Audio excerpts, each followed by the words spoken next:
Знаешь, откуда на самом деле берется усталость? Не от того, что много дел и мало отдыха, а от того, что мы все время живем в рассинхроне.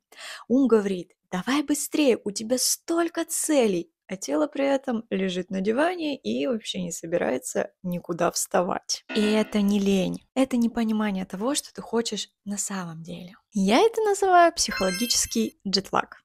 В телефоне у тебя одна жизнь, красивая, глянцевая, а глаза поднимаешь, а реальность-то совершенно другая. В мечтах ты зарабатываешь 500 тысяч в месяц, а в твоей реальности кредиты и нет сил приготовить даже поесть. Ты хочешь отношений, но не готова встретиться с реальным человеком и принять его неидеальности. Именно это несоответствие внутри накапливает усталость. Пока не начинаешь честно слушать себя, свое тело, свои реальные желания, этот джетлаг растет, растет и растет.